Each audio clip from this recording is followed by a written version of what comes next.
Merci à vous d'être venu sur ce temps de table ronde. L'objectif de cette table ronde, la thématique concerne bien sûr l'engagement. On a pu voir dans les précédentes tables rondes ou précédents ateliers que l'engagement a été plein de vertus, que ça pouvait résonner en termes de développement personnel et d'épanouissement. Aujourd'hui, on va, sur ce temps, essayer de voir comment on favorise justement les conditions nécessaires à l'engagement et comment on l'exploite du point de vue de l'entreprise, du point de vue des territoires et du point de vue associatif. Donc on va interroger peut-être dans un premier temps ce qu'on pourrait appeler la gouvernance, c'est-à-dire comment est-ce qu'on va réunir les conditions nécessaires à la valorisation de l'engagement. Et pour ce faire, on va pouvoir commencer avec une première question qu'on va peut-être adresser à Charlotte. Alors, j'ai volontairement raté un petit temps de présentation de chacun. On a le plaisir d'avoir à nos côtés pour répondre à toutes ces questions donc Vincent Posada, qui est bénévole à la Croix-Rouge, président délégué régional région Centre Val-de-Loire. Charlotte Marchandise, maire adjointe à la santé à la ville de Rennes, qui est aussi présidente du réseau français des villes santé de l'OMS. Mathieu Richet, qui est directeur de la RSE du groupe Casino. Et enfin, Sébastien Ravu, qui est le fondateur de Marché Citoyen, une agence donc vous en direz peut-être un peu plus, de stratégie digitale. Tout de suite, une première question qu'on va adresser plutôt à Charlotte. Comment est-ce qu'on passe du concept aux actes pour construire ensemble ? Si vous pouviez nous éclairer sur ce point.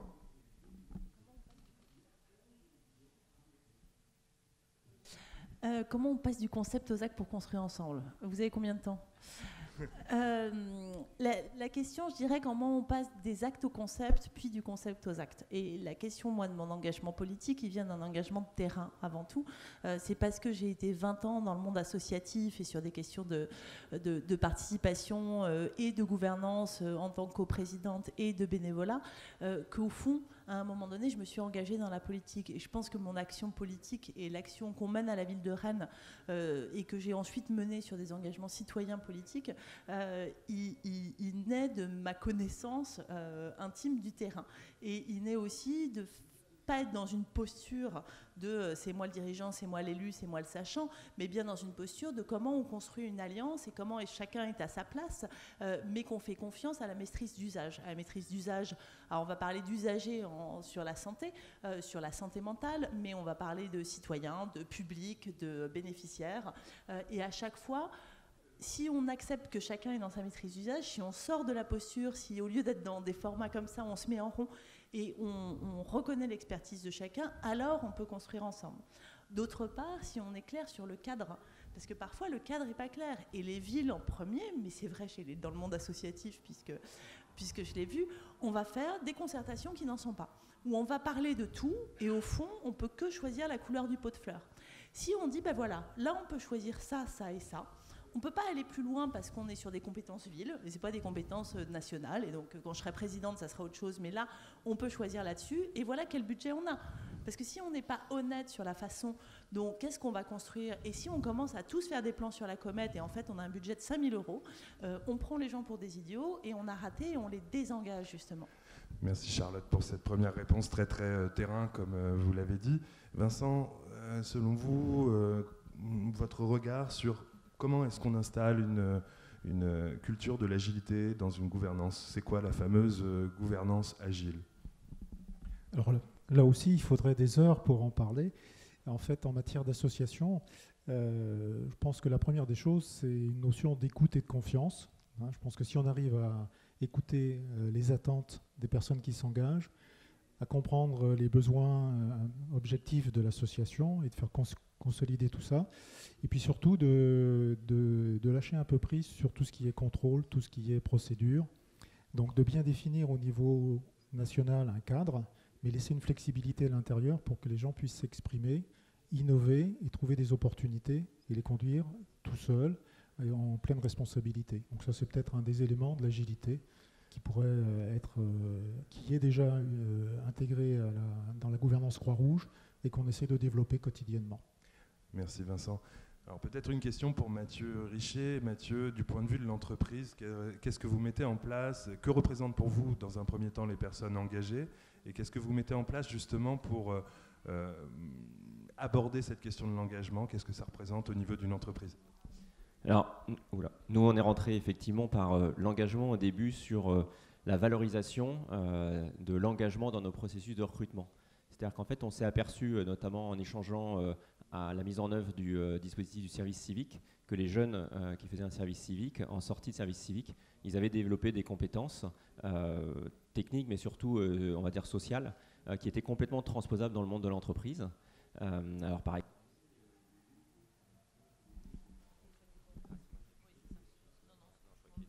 Fatiguer le micro.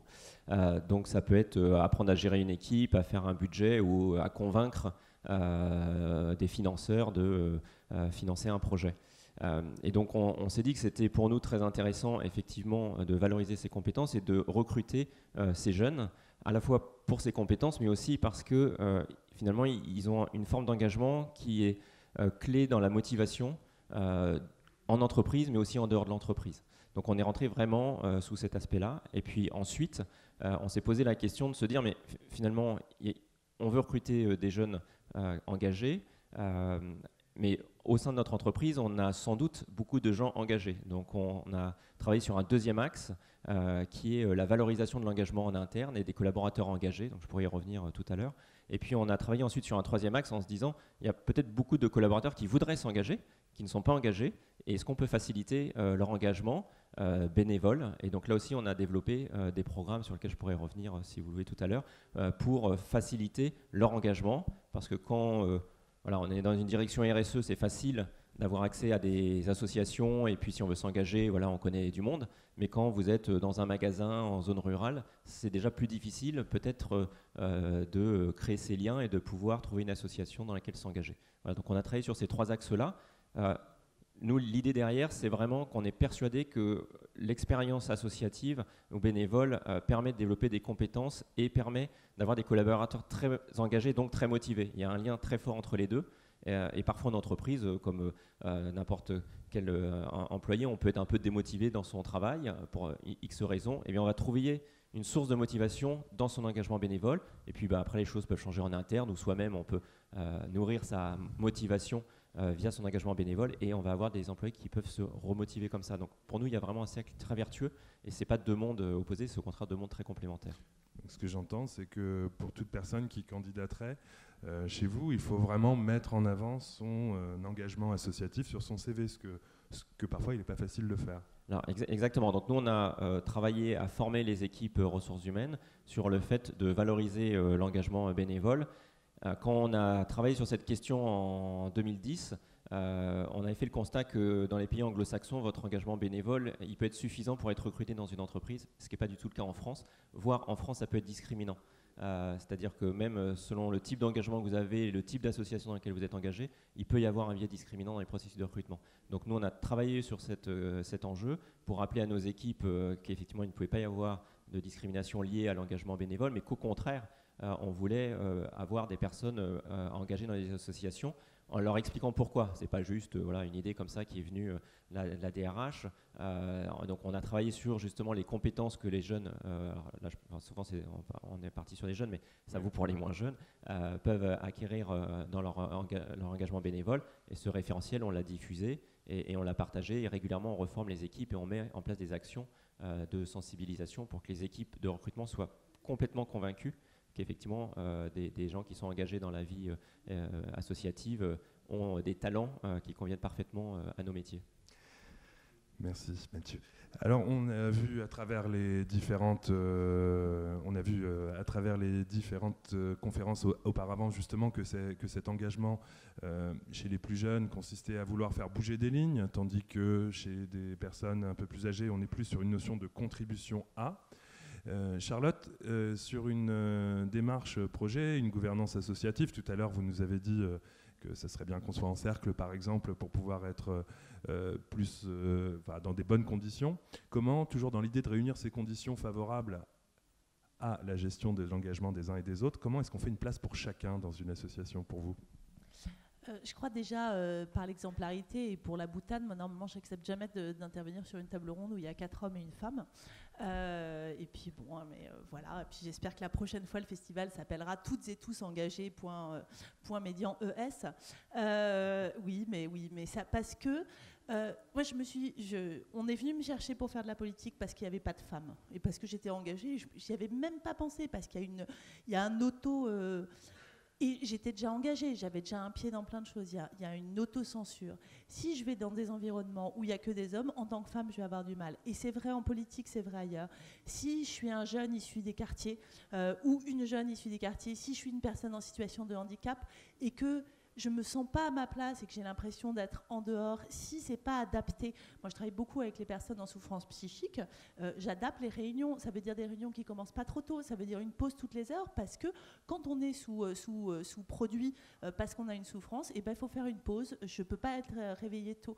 Et donc, c'est déjà s'adapter à ces publics et puis aller vers, ce que fait la Croix-Rouge beaucoup, mais aller vers aussi dans des formats qui ne sont pas...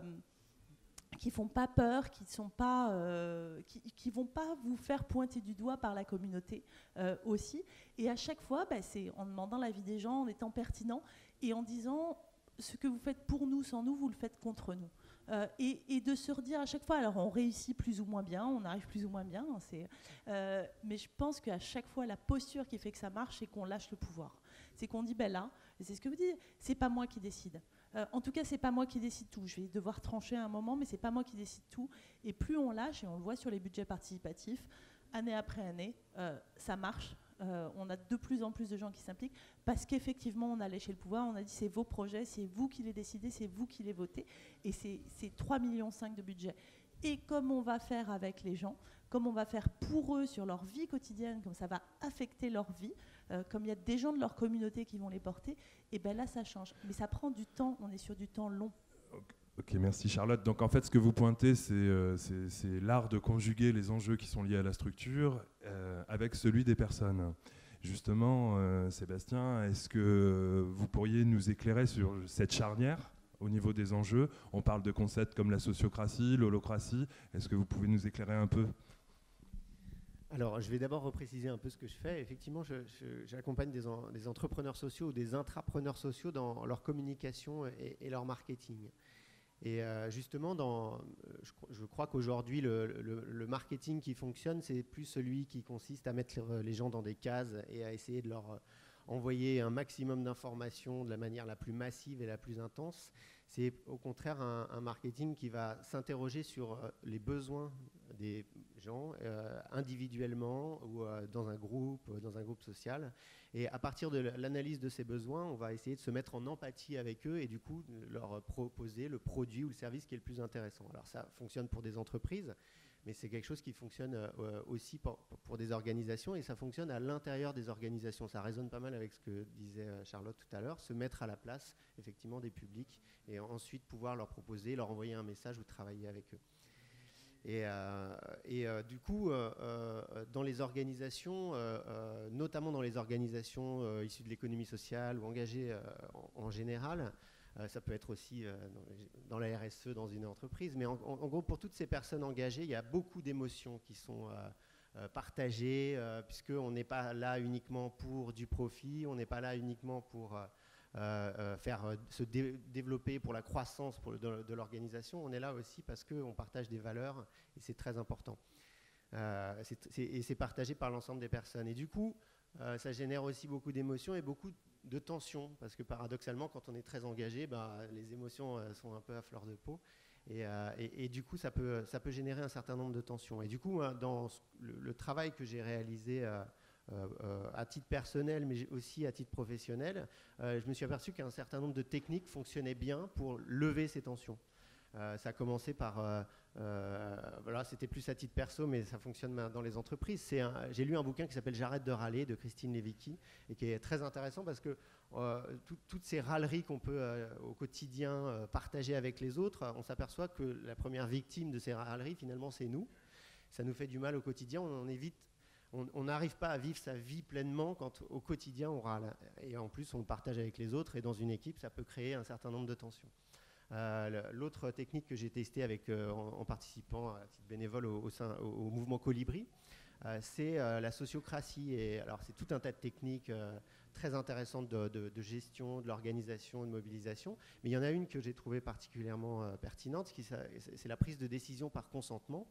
Quand on présente, en gros l'idée c'est on présente un projet et on invite les gens d'abord à poser des questions de clarification, ensuite à proposer des bonifications pour ce projet. Et puis une fois que le projet a été bien clarifié, on propose aux gens d'éventuellement poser des objections à la mise en œuvre de ce projet. Et donc on ne leur demande pas est-ce que vous êtes d'accord ou pas d'accord, est-ce que vous aimez ou pas ce projet, on leur demande est-ce que vous pensez que ce projet, est-ce que vous pouvez vivre avec ce projet dans l'organisation et est-ce que vous pensez que ce projet va mettre en danger l'organisation. Sinon, eh ben on va le mettre en place. Donc on sort du j'aime pas, on sort justement des ressentis et on avance ensemble. Une autre technique qui est l'holacratie, elle vise à structurer de manière progressive, par cercle justement, progressivement dans l'entreprise, à la fois les rôles de chacun. Et quand les rôles ne sont pas clairs pour tous, ça génère énormément de tensions dans les organisations.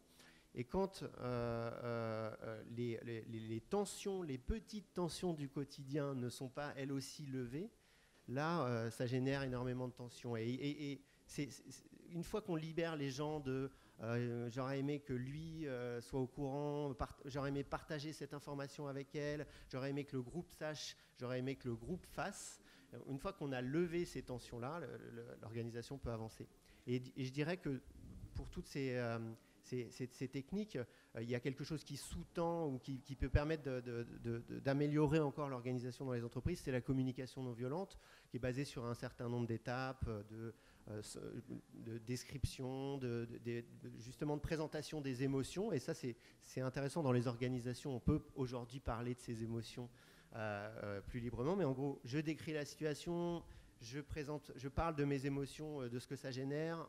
Ensuite, j'exprime les besoins et ensuite des demandes très précises aux autres au sein de l'organisation. Et si on utilise ces techniques, on rentre dans une phase de construction au sein de l'organisation. Et voilà, bon, il se trouve que ce qui m'intéresse particulièrement, parce que je suis un geek et empathique, c'est que toutes ces techniques peuvent aussi être utilisées sur les réseaux et dans le digital, et c'est moi ce qui m'intéresse particulièrement. Et justement, c'est intéressant parce que comment on fait pour pouvoir déployer toutes ces techniques-là avec des personnes qu'on ne voit pas dans le monde digital?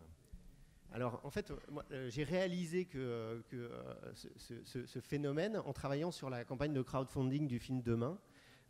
Donc, j'animais une équipe de community management sur la campagne et ce qu'on appelle un troll sur Internet, c'est-à-dire quelqu'un qui débarque et qui hurle au sein de la communauté et des réseaux sociaux, est venu en gros nous faire sortir de cette zone de confort dans laquelle on était, où tout le monde était hyper heureux de participer à la campagne du film, tout le monde était engagé, c'était génial, on était tous dans la même direction, c'était vraiment super. Et lui, il est arrivé, il nous a dit attention, dans le teaser du film, il y a cette personne-là, et cette personne-là, elle n'est pas raccord avec le projet, et il le disait en hurlant, quoi. Alors tout de suite, on s'est braqué, tout de suite, bon, qui est-il, qu'est-ce qu'il veut? Et en fait, progressivement, Mélanie Laurent, Cyril Dion, la productrice du film, moi et toute l'équipe de community management, on s'est aperçu qu'il finalement, il posait une super question et qu'il était en train de mettre le doigt sur un problème, quelque chose qui avait à la fois dans ce teaser, mais qui pourrait ensuite être développé dans le film. Je le détaille pas, hein. J'en parlerai dans le livre sur lequel je travaille, mais en tout cas, je ne détaille pas la personne, mais c'est le principe. Il avait posé la bonne question et il nous a aidés finalement à lever ce problème et c'est devenu progressivement, avec tout un tas de techniques qu'on a mis en place, c'est devenu un ami du film et il nous a accompagnés. Après, très, très rapidement, tout cet enjeu d'empathie dans la communication digitale, ça peut être tout simplement dans la manière dont on gère les mails, dont on se met en copie, tous les enjeux stratégiques qu'il y a autour de la mise en copie, tu es en courant parce que je t'ai mis en copie, tu ne m'as pas répondu, etc. Il y a toute une manière de gérer les emails au sein des structures qui peut créer énormément de tensions et énormément de violence. Ça peut être aussi dans la manière de créer une newsletter et que l'expéditeur de la newsletter, ça soit no reply, etc. Ça veut dire je ne veux pas t'entendre. Oui, complètement. Ça peut être dans la manière aussi de développer un site internet et de l'imaginer par profil, justement, de proposer aux gens de rentrer en fonction de leur profil. Voilà quelques exemples. Merci, très intéressant. Vincent, qu'est-ce qui doit venir du haut, qu'est-ce qui doit venir du bas dans une gouvernance? Comment on s'arrange justement pour pas que les enjeux de décision ne concernent que des personnes entre guillemets considérées comme étant l'élite de l'association ou de la structure qu'on est chargé d'animer? Alors déjà, je voudrais rebondir sur ce qui vient d'être dit sur les nouvelles techniques, holocratie, sociocratie, qui en fait sont des techniques qui ont été développées pour les entreprises. Et il se trouve que lorsqu'on regarde dans des associations comme la Croix-Rouge, sur certains points, on est très en avance sur les entreprises. On a déjà trouvé le sens de notre organisation avec nos principes qui sont forts. On n'a plus besoin, on n'a pas de questionnement là-dessus. On a une structure qui est déjà organisée en petite organisation.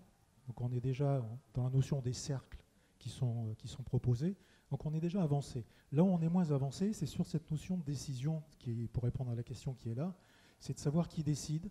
Et je pense que pour rejoindre les principes d'agilité, il faudrait absolument que la gouvernance nationale décide du cadre général qui repose sur les principes, mais que les modes de décision à l'intérieur de ce cadre, les modalités de décision soient décidées par les intervenants eux-mêmes, les acteurs eux-mêmes, donc au niveau le plus approprié possible. Donc il faut descendre dans l'organisation pour être le plus proche du terrain, là où les choses ont un sens, et faire en sorte que les gens qui prennent ces décisions décident de la modalité de le faire et prennent la responsabilité collective d'assumer la mise en place de ces décisions. Donc pour répondre à la question, il y a tout un cadre qui doit être défini pour éviter qu'il y ait des dérapages ou qu'il y ait des projets, des initiatives qui sortent du cadre ou des principes qui sont le sens, qui font le sens même de l'organisation. Mais après, il faut laisser beaucoup de flexibilité pour que les gens s'approprient leurs initiatives et soient promptes à saisir des opportunités qui se présentent. D'accord, merci. Donc encore une fois, on rebondit sur cette notion d'agilité, flexibilité et de cadre qui garantit en fait l'expression de chacun. On voudrait passer à un troisième temps maintenant un peu plus prospectif avec une question pour Mathieu sur l'engagement de la RSE. Alors votre groupe fait aussi partie de l'Observatoire national de la RSE. J'aurais envie de vous demander à l'avenir, quelles seront les attentes des entreprises pour pouvoir créer du partenariat local solidaire avec des associations? Qu'est-ce que vous sentez qui va évoluer? Quelles seront vos attentes?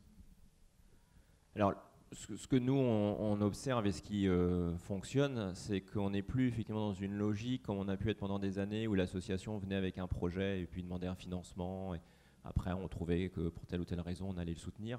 On est beaucoup maintenant dans des logiques de co-construction. Parce que je pense que les associations, je crois que la Croix-Rouge en témoigne, savent aujourd'hui parler et échanger avec les entreprises sans avoir l'impression de se renier sur leurs objectifs, et que les entreprises ont appris aussi à travailler avec les associations et les différentes parties prenantes externes. Et c'est vrai qu'aujourd'hui ça va assez loin, même des associations qui d'habitude n'engagent pas de dialogue, qui sont plutôt des associations qui dénoncent des enjeux, peuvent ouvrir ce dialogue. Et donc l'intérêt aujourd'hui de tout le monde, c'est de pouvoir effectivement se mettre d'accord sur un objectif commun d'intérêt général ou de bien commun, comme on peut dire aujourd'hui, c'est-à-dire effectivement quels sont les enjeux par exemple de la Croix-Rouge, quels sont nos enjeux et quels sont vos moyens d'action, quels sont les nôtres et comment on peut co-construire ensemble des projets et des programmes qui vont permettre d'avoir un impact sur le territoire. Et ça, c'est la deuxième notion pour moi qui est très importante sur les enjeux RSE, c'est la notion d'impact et d'évaluation de cet impact social. Alors là, sur l'impact, c'est important parce qu'en fait, on s'aperçoit qu'on va mettre énormément d'énergie ensemble pour construire un projet, mais que parfois, on va se dire finalement, ce projet, il a un impact très faible. Alors, il a le mérite d'exister, donc il faut relativiser la notion d'impact. Mais parfois, on va mettre autant de temps sur un projet avec un faible impact que à réaliser un projet avec énormément d'impact. Donc, c'est une notion, nous, qu'on regarde beaucoup en amont. Et après, il y a effectivement l'évaluation de l'impact. Ça pose cette question-là. Aujourd'hui, comment on arrive à le mesurer? Et là, c'est plus complexe parce que méthodologies pour mesurer l'impact, elles ne sont pas forcément aujourd'hui scientifiquement totalement démontrées, ou c'est très coûteux. Donc voilà, et il ne faut pas du coup que ça soit non plus la raison pour ne pas agir. Donc moi j'ai un discours parfois un peu mitigé quand on nous dit oui mais on n'arrive pas à mesurer l'impact. Oui mais si on ne fait pas cette action, vous n'arriverez pas à mesurer non plus l'impact négatif qu'elle a généré. Mais c'est vrai qu'il faut qu'on avance sur les méthodologies d'impact, parce que de plus en plus, dans les projets, les appels d'offres des entreprises, on retrouve cette notion, ces critères d'impact, comment on va mesurer que le projet, finalement, il a atteint les objectifs communs qu'on a définis. Donc, co-construction, impact, c'est les deux mots pour moi. Merci Mathieu. Donc, on entend bien qu'il y a des enjeux de méthode nouveaux qui se posent, donc une mutation qui a eu lieu. Moi, je voudrais maintenant questionner Charlotte sur la logique de la politique de la ville, justement, qui a la vocation de développer des espaces de dialogue entre habitants et décideurs. Par expérience, on a pu constater que des conseils citoyens, souvent, ne représentaient que les membres qui sont élus, parfois auto-élus. Donc des conseils citoyens qui ne sont pas très représentatifs. Comment est-ce qu'on fait à l'échelle d'un territoire pour que toutes les parties prenantes, pour qu'on arrête de construire sans les personnes, justement? Alors, effectivement, il y a plusieurs points là-dessus et il faudrait un peu de temps. Mais oui, il faut sortir des conseils de quartier où il y a effectivement toujours les mêmes, mais il y a toujours les mêmes parce qu'on les fait à certains horaires, parce qu'on utilise un jargon. Parce qu'on a aussi une injonction à l'engagement, il faut faire attention à ça. C'est-à-dire, on voit bien sur des espaces sociaux, sur des centres sociaux, il y a le bon usager qui va participer, ou les associations de parents d'élèves. Il y a les bonnes mères qui sont en train de préparer la fête de l'école de mon fils, puis il y a les mauvaises mères comme moi qui font autre chose. Il y a l'injonction à l'engagement. On s'engage selon ce qu'on peut faire à un moment donné. Déjà, reconnaître chacun dans sa capacité à s'engager, et moi j'admire beaucoup les villes et on essaye de faire ça à Rennes aussi, mais il y a Amiens notamment qui est en train de passer tout son matériel en langage facile à lire et à comprendre, FALC. C'est quelque chose qui, si je suis illettrée, si je ne parle pas français, je vais pouvoir comprendre de quoi on me parle. Et ça, c'est un enjeu fondamental, parce qu'on ne va pas pouvoir faire autrement. Et puis ensuite, tout le monde ne veut pas décider de tout. Donc, à un moment donné, moi, je fais des commissions santé dans les quartiers, et ce n'est pas les gens des conseils citoyens, c'est des gens qui sont intéressés à la santé. Mais comme j'ai une commission santé à Villejean qui a travaillé en ce moment beaucoup sur la question et des addictions et de la santé psychique des enfants, dans le sud de Rennes, au Blône, la commission santé, elle parle beaucoup plus de santé-environnement. Parce qu'on est allé voir, la santé, c'est très large, les gens comprennent bien que c'est très large, mais ils ont des sujets de quartier. Et si je demande à chacun de travailler sur les mêmes sujets, ça ne va pas marcher. Ensuite, c'est de leur donner des moyens pour agir à chaque fois. Et ensuite, c'est effectivement de donner des outils de formation. Je pense notamment à ce que fait la coordination des Pas sans nous, qui dit que la politique des quartiers, elle se fait pas sans nous, et qui forme les gens aux outils de l'éducation populaire entre personnes issues des quartiers, avec des vrais outils d'interpellation des pouvoirs publics. Et c'est pas moi qui, d'un point de vue un peu surplombant, peut leur dire tiens, voilà comment il faut faire. Alors, on essaye de pas être surplombant, puis il se trouve que je les connais, donc, mais que chacun soit à sa place et qu'il puisse interpeller sans avoir peur, parce qu'il y a aussi cette question où on n'ose plus dire à l'élu qu'il y a quelque chose qui ne va pas, parce que sinon on va m'enlever ma subvention. Et là, c'est aussi dans la transparence de la façon dont on attribue des subventions, comment on partage les critères, comment on dit ben non. Nous, notre action de politique de la ville, c'est réduire les inégalités sociales de santé et c'est agir sur tous les déterminants de la santé. À partir de là, je ne finance plus jamais de colloques professionnels parce que ça ne va pas améliorer la santé des Rennais. Si on me demande une action en centre-ville, eh ben, il faut qu'il y ait une déclinaison en quartier. Et au départ, les partenaires, ils disent bon, et en fait, ils sont hyper contents. Ils voient bien que c'est vachement intéressant, mais seuls, ils ne seraient pas allés. Et c'est sortir du saupoudrage. Et ça, c'est un des vrais risques. Effectivement, moi, je suis très sur l'évaluation des politiques publiques. On a évalué notre politique publique de santé. Et c'est la première politique publique de la ville à être évaluée parce qu'il y a des enjeux là-dessus. Et c'est d'arrêter de dire 1000 à une association, 1000 à une autre. C'est dire, OK, vous êtes plusieurs à avoir un projet sur ce territoire. Comment on le regarde ensemble? Okay. Et c'est ça notre rôle aussi. Merci beaucoup Charlotte. On a vu le point de vue de l'entreprise, on a vu le point de vue du territoire. Maintenant, au niveau d'une association, comment est-ce qu'on s'adapte à tout ça? Quelles seraient les pistes, les solutions? Alors c'est compliqué parce qu'il n'y a pas une solution, il n'y a pas une recette. Hein, comme on l'a dit tout à l'heure, on va être obligé d'actionner plusieurs leviers. Très certainement, ce sont des leviers aussi comportementaux sur lesquels il va falloir jouer. Il va falloir se poser la question du mode de gouvernance. en comparaison au type de management, voir comment les élus, les responsables d'activité dans des associations se comportent, comment ils animent leurs équipes, ça c'est fondamental. C'est des pas qui ont été faits dans les entreprises depuis de longues dates. Dans l'association, souvent, c'est un aspect qu'on met un peu de côté. On est bien content d'avoir un élu ou d'avoir un représentant d'activité, donc on prend la personne telle qu'elle est, avec ses grandes qualités et ses petits défauts, et on en oublie qu'il faut quand même des bases qui servent l'intérêt général et puis l'animation des groupes. Donc c'est toute l'intelligence émotionnelle sur laquelle il va falloir travailler en priorité pour qu'on arrive à faire bouger les comportements et que les personnes qui s'engagent se retrouvent également dans la façon dont se comportent les personnes qui les encadrent. Merci beaucoup. Sébastien, peut-être un petit complément aussi de votre point de vue expert. Justement, effectivement, peut-être qu'il faut sortir de l'expertise, aller vers les individus. Non, ce que je voulais peut-être rajouter par rapport à ce que je disais tout à l'heure sur cet ensemble de techniques qu'on peut tester pour améliorer l'organisation des entreprises, les relations, la mise en relation au sein des organisations. Je crois qu'il y a deux choses qu'il ne faut pas rater. La première, c'est il ne faut pas que les gens qui sont au sein de ces organisations... On se fait rattraper par la fête de la musique. On fait un voyage dans le temps.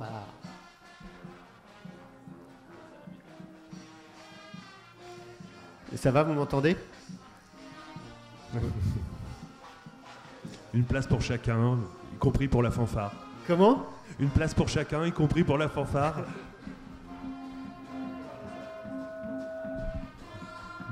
C'est pas une minute de silence, c'est une minute de fanfare.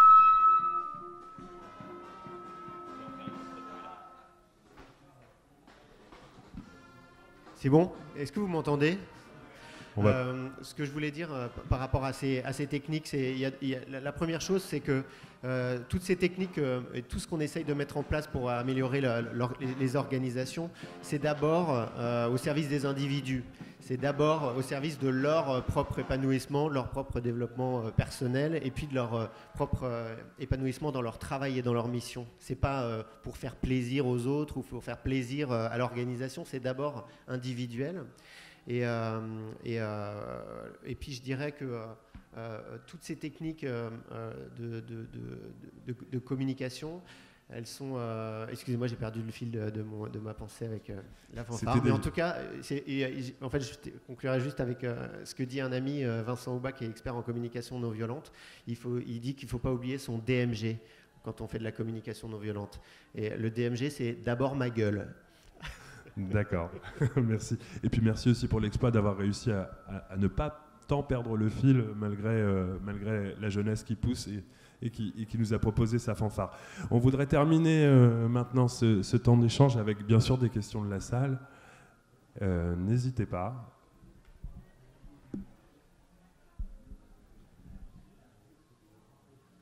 Ouais, moi j'en ai une du coup. Mais du coup peut-être plus pour Sébastien ou Mathieu Richer du groupe Casino, c'est parce que l'holacratie ou la communication non violente, ça sous-entend aussi de savoir exprimer des choses, de savoir exprimer ses sentiments, etc. C'est pour moi assez en contradiction avec les méthodes que vous évoquiez, notamment de la mairie d'Amiens, de mettre tous les documents à portée de tous. C'est-à-dire que c'est pas à la portée de tous en fait d'exprimer ses sentiments et de rentrer dans des codes non violents. Et à la Croix-Rouge, on a une grande variété de bénévoles et ces codes ne sont pas forcément facilement partagés par tous. J'imagine qu'au groupe Casino, il y a une grande variété aussi de professions et de métiers et de salariés et ce n'est pas forcément facile à installer. Comment est-ce qu'on fait? C'est ce qu'on disait tout à l'heure, c'est-à-dire qu'on forme. Le management, c'est pas naturel. Alors la plupart des gens pensent qu'on est en sachant manager et qu'en plus on sait en sachant manager de manière bienveillante. En fait, pas du tout. Le management, ça s'apprend. Donc il y a effectivement un certain nombre de techniques et puis il y a aussi des référentiels de management que nous, on peut promouvoir. Donc c'est ce qu'on a fait chez nous depuis 3 ans. On a développé un programme qui s'appelle le programme de management bienveillant, où le but a été de définir justement des pratiques managériales qui sont en phase avec ce qu'on vient de dire et qui permettent notamment de développer la motivation de nos collaborateurs et de réduire le stress. Mais ce n'est pas juste des mots, c'est-à-dire que derrière c'est un référentiel et puis c'est des formations qui sont assurées par le docteur Rodet, qui est un médecin urgentiste spécialiste de ces questions et qui intervient devant les managers pour les former, les sensibiliser et leur donner les outils et les techniques pour justement, par exemple, gérer la communication non violente.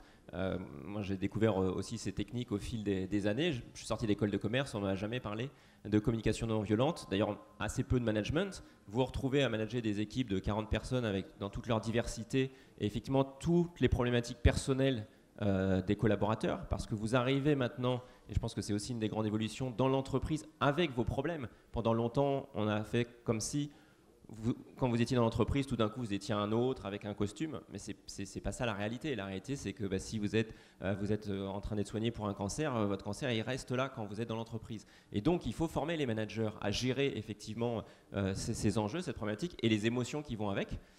Et donc, effectivement, il y a une grande phrase, moi, il y a deux conseils que j'ai retenu, c'est souvent dans les entreprises quand il y a des tensions, on dit tu, il, nous, vous, le patron, je ne sais pas qui.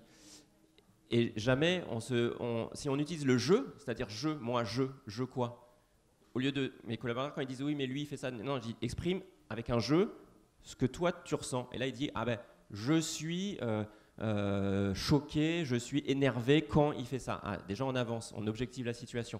Et donc ensuite on utilise effectivement les techniques qui vont permettre de dédramatiser et de trouver des solutions plutôt que d'être dans l'invective des uns contre les autres. Mais tout ça s'apprend. Donc il faut former, et il faut former davantage aujourd'hui dans les entreprises et je pense dans les associations aussi à ces enjeux de management et de bienveillance. Et juste pour conclure là-dessus, quand on a donc notre programme de management bienveillant, quand on intervient, j'ai jamais entendu un manager dire je suis pas bienveillant dans mon management. Pourtant quand vous interrogez comme ça les gens, il y a toujours quelqu'un qui dit lui il est pas bienveillant, lui il est pas bienveillant. Donc on est toujours le moins bienveillant de quelqu'un d'autre. Donc il faut aussi prendre sa part de responsabilité, travailler sur ses propres pratiques, savoir se remettre en cause. Et donc, pour ça, il faut accompagner les collaborateurs. Oui. Je voulais juste rajouter un point, c'est sur la communication non violente. Heureusement, c'est une technique qui permet de parler avec des gens violents, parce que sinon, s'il fallait avoir que des gens paisibles en face de soi pour pouvoir utiliser cette technique, ça serait pas très efficace. Et ensuite, il y a un Indien qui a dit l'exemple n'est pas le meilleur moyen de faire changer ce monde, mais c'est le seul. Et je crois que par rapport à la communication non violente ou la position des managers, que ce soit dans une organisation, une entreprise ou une association, le truc de ne pas râler, d'arrêter de râler, etc. C'est sûr que si vous offrez le bouquin « J'arrête de râler » et que toute la journée vous êtes un gros râleur, ça ne peut pas fonctionner. Donc avec des gens qui n'ont pas cette culture-là, d'abord effectivement l'exemple, et puis après effectivement c'est un travail de formation et d'accompagnement. Tu ne m'as pas posé la question, mais je me permets de réagir. Certes, il faut former les managements, mais il faut surtout donner les moyens aux communautés de se former. Et comment on donne les moyens au sein des communautés pour se former entre personnes d'un quartier, d'une pathologie, etc. Et on développe aussi aujourd'hui beaucoup les ambassadeurs en santé, les pères aidants. Et là, il y a un enjeu. Et c'est là où les collectivités et la Croix-Rouge pourraient faire alliance avec d'autres partenaires. Comment on donne des vrais statuts? Comment on arrête d'avoir des usagers, des bénévoles qu'on met un peu partout et c'est toujours les mêmes, et comment on leur donne un statut? Et ça commence à se faire, notamment à Lille. Ils ont des médiateurs pairs en santé qui sont ultra bien formés, qui sont issus des quartiers, mais qui sont financés, ils ont des postes d'adultes relais. Et là, on a besoin, parce que si on forme que le management, on reste dans un truc hyper descendant. Il faut former, et il y a eu à une époque, c'était les syndicats, c'était les partis politiques qui faisaient cette éducation populaire. Aujourd'hui, il faut de nouvelles formes innovantes. Et j'ajouterais aussi, moi aussi je suis geek, et la communauté open source, elle fait ça. C'est-à-dire que si j'utilise un logiciel open source, ce que moi je vais redévelopper, je peux faire ce que je veux avec, mais je le redonne à la communauté. Et à chaque fois qu'on a des bonnes pratiques dans des délégations fédérales, dans des villes, dans des quartiers, comment à chaque fois je suis moi, légitime, en tant que personne du quartier, à aller former d'autres personnes, à aller redonner à la communauté plus grande et passer à l'échelle. Parce que, et on le voit avec Demain, et on le voit avec les initiatives comme ça, il y a plein d'initiatives formidables, sauf qu'on n'a plus le temps d'en avoir plein dispersés. Il faut qu'on passe à l'échelle, et donc il faut que ça soit non pas que les managers, mais les gens sur le terrain qui aillent en former d'autres. Et c'est que comme ça qu'on arrivera à former et qu'on ne sera pas dans quelque chose d'un peu descendant, d'un peu piloté, d'un peu... voilà, la Smart City où je suis dans ma bulle et je pilote à distance. Vincent, un complément, j'aurai une question après. Juste un petit complément. Depuis longtemps, la Croix-Rouge cherche à développer sans cesse l'écoute des personnes qu'elle accompagne. Parce qu'on a parlé beaucoup des bénévoles qui sont dans l'association. Et on a un autre public, c'est les personnes qui bénéficient des services de la Croix-Rouge.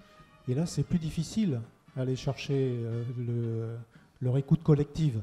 Autant individuellement, on identifie bien les besoins, mais savoir dans quelle direction la Croix-Rouge doit aller en fonction de l'ensemble des difficultés qu'on rencontre, c'est une des préoccupations et on travaille beaucoup là-dessus également.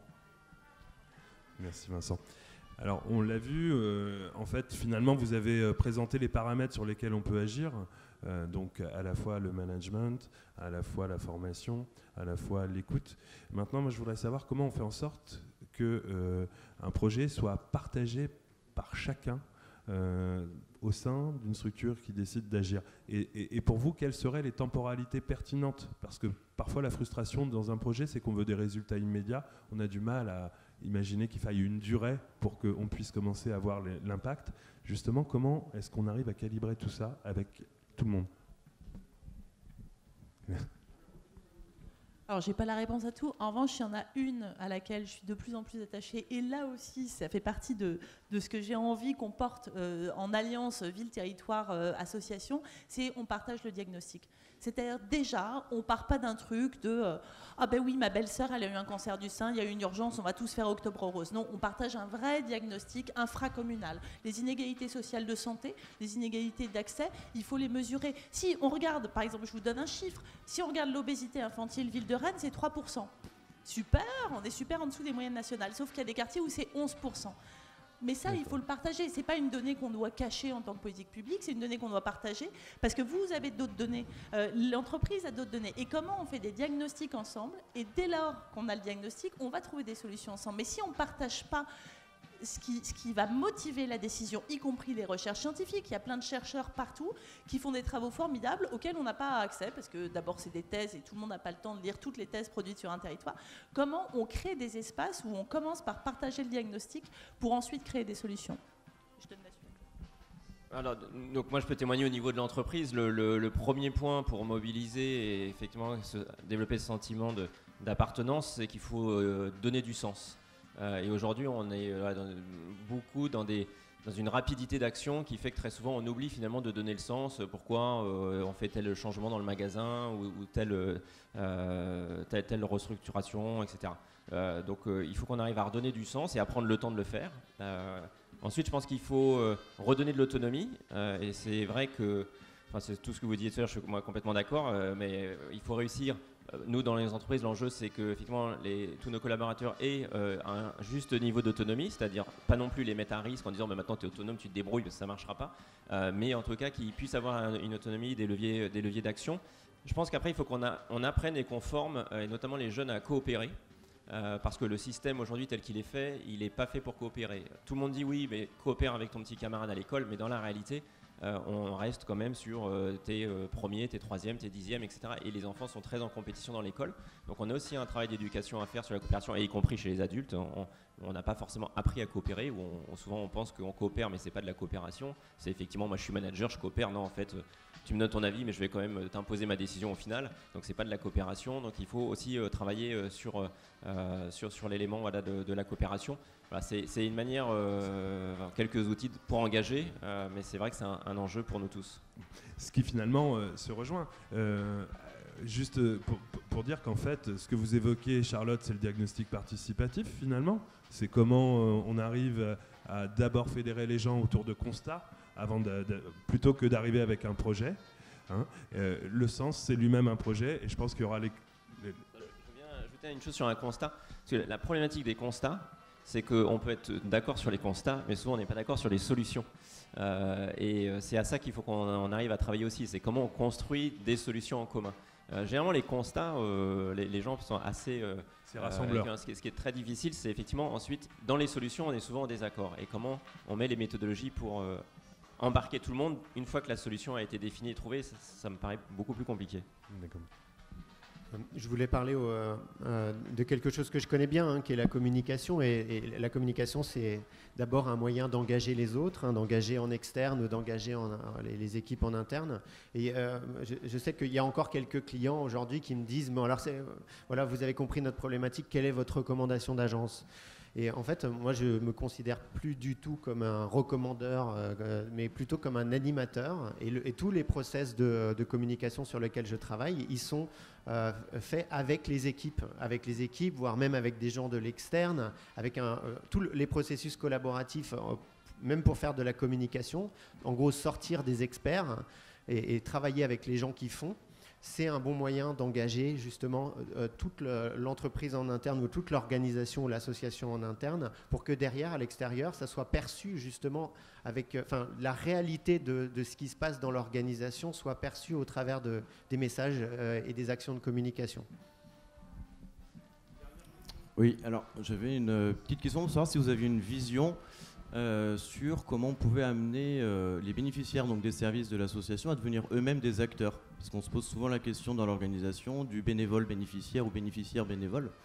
Et donc, est-ce que vous avez une petite perception de vision évolutive sur ces questions ?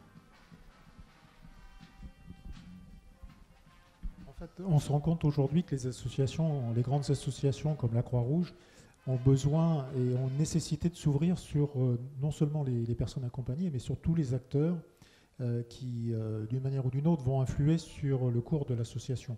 Donc, sont les bénévoles, les adhérents, les personnes accompagnées, mais c'est aussi les financeurs, c'est aussi les personnes qui nous font des dons, qui nous soutiennent, etc.